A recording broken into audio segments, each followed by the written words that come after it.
I live in a large city, but my parents lived in a smaller town about 2 hours away from me. My mom retired recently, and she's always been good at keeping busy. She's been using Craigslist to declutter her house from all the junk that my brother and I accumulated over the years. Every now and then she gives us a few bucks for things she sold that were apparently ours. She always has been very generous. I honestly wouldn't mind if she just kept it all, but it's always a nice surprise whenever it happens. Another thing she likes to do on Craigslist is trade books. She was a school librarian, so she really likes vintage copies of classic literature. Finding something special or rare online is like a game for her. That's where I come in. Since I was in the city, some of the good deals that she found would be close to me. She'd often ask me to make trades for her, and then I would give them to her whenever we would see each other next. One day I got a call from my mom. She told me that she was talking to someone from Craigslist who had an old copy of The Great Gatsby, one of her favourites. She had agreed to trade for some books I still had at my place from a previous trade. She set up the meeting just down the street from my apartment. It was no problem for me, so I told her I would get the books and save it for the next time she came to visit. I left my apartment and walked down the street to the corner where she told me to go. When I got close, I saw a young guy standing there, holding a small book. That must be him, I thought. He was a younger guy, probably my age, if not a few years younger. He was tall and thin with long hair. Looked like he belonged in a heavy metal band or something. Not exactly what I was expecting for someone dealing in vintage books, but who am I to judge? I walked up and introduced myself. We shook hands and he told me his name was Brett. Then we made a trade. After that we went our separate ways. I didn't think much of it, and then I went back home. When I walked into my apartment, I threw the book onto my desk and forgot about it for a few days. When the weekend came, I decided to take a look at the book. I had never read it, but I had seen the movie with Leonardo DiCaprio, so I decided to give it a chance. I picked it up and flipped through the pages, and then something fell out of it. Looked like one of those old Polaroid photographs. I had never seen one in person. I only recognised it from watching old movies. It landed on the ground face down, and when I picked it up, I almost lost my lunch. It was hard to be sure, but it looked like a picture of a dead body. There was a man lying on the floor of what seemed like a hotel or a motel room, and he was covered in blood. I thought it was some kind of sick joke at first, or thought it was a prop for a show or something maybe. That guy Brett was making a horror movie. That's what I thought at the time. Anyway, I thought about it for a minute or two, and I decided that I needed to call the police. It's better to report it and find out that it's a fake rather than ignore it and turn out that it was real. I called 911 and told the operator what happened. He seemed to take it seriously and sent an officer to me. I went to the station and filed a report, and we got my mom on the phone to see if she could track down Brett. She had only communicated with him through email, and he wasn't replying. The officers were not able to tell for sure if the picture was real, but they promised to do more analysis on it. It's been over 2 months and I still haven't heard anything back from the police, and I still don't know if the picture was real. This was one of the creepiest things that had ever happened to me.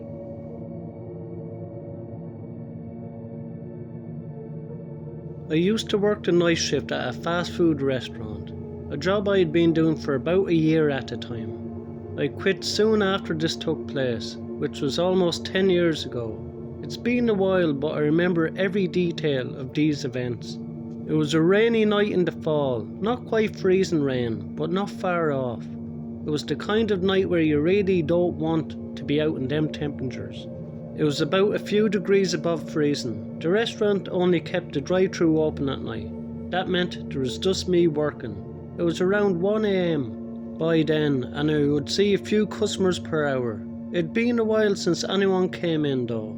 I was feeling tired. I was having a hard time keeping my eyes open. That's when I saw a car pull into the parking lot. It was an old sedan. Nothing remarkable about it, but it caught my attention because it was the first sign of life I had seen in a while.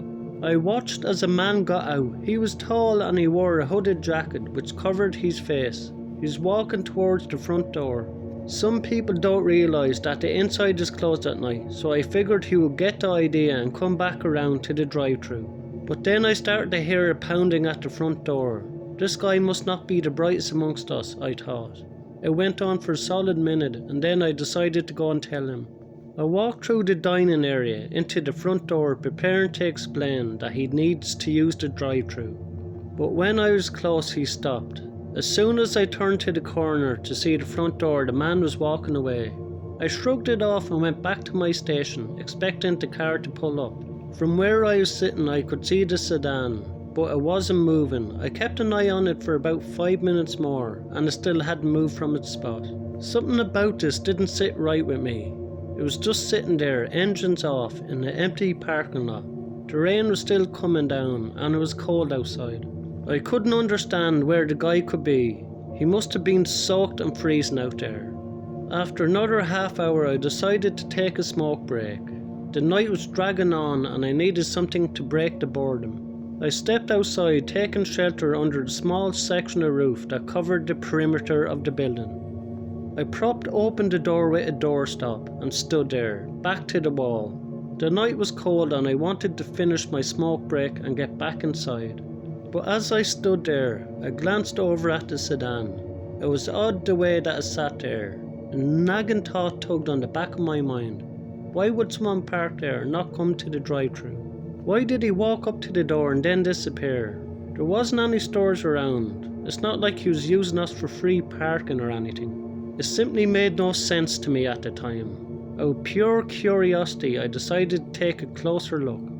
I crushed my cigarette under my shoe and walked towards the car.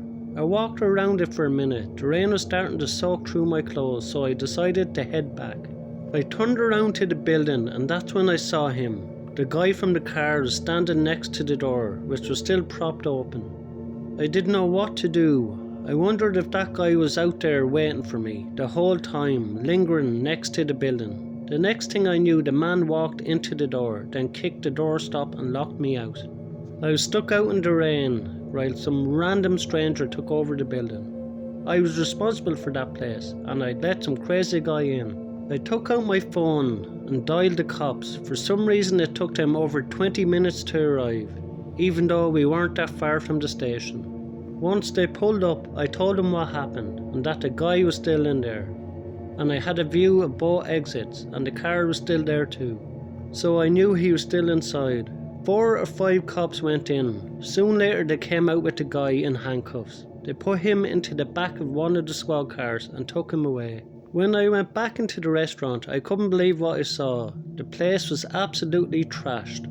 Food was thrown all over the floor, ketchup and other condiments scattered everywhere. I walked around for a few minutes, checking out the damage. When I got to the back door though, the smell hit me. The guy had smeared crap all over the wall of the stockroom. I backed out right away and closed the door. By that time it was past 2 a.m. and I was in no mood to deal with it. I called my boss, waking him up in the middle of the night. There was no way that we could keep that place open for the rest of my shift. It wouldn't be sanitary. I was given the go-ahead to close for the night. My next shift wasn't until a few days later, and I don't know the exact details of how the place got cleaned up, but I think my boss took one for the team. Creepy as it was, it would have been worse if he got in there while I was there. The guy must have been crazy, and I don't even want to think about what could have happened if I was in there with him.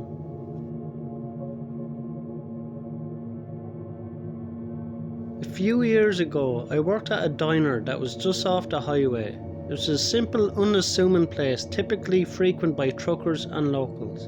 One evening, something happened that I still think about to this day. It was a Tuesday, which I remember because Tuesdays were always slow. The diner was empty. It was just me and the cook Hank in the back. I was the manager, and I was also the server at the time. As I was wiping down the counters, I noticed a car pull into the parking lot. It was an older car, and it caught my attention because the driver just parked and sat there without getting out. We were still open, but it was getting late. There was only about an hour and a half left until close, so I was hoping that if he was going to come in that he'd hurry. After about 5 minutes, the man came into the restaurant. He was literally the only customer. The man sat at a table in the far corner and ordered a coffee. He also asked if we had beer, but our place was not licensed to serve alcohol. I continued to clean the place slowly as the man sat there, nursing his coffee for about 45 minutes. He paid his bill and went out to his car, but he didn't leave. He just sat there in the driver's seat, didn't even turn on the engine. At first I didn't think much of it. Maybe he was just checking for directions or sending a text, but after about a half hour I started to feel uneasy. The car just sat there, the man barely moved.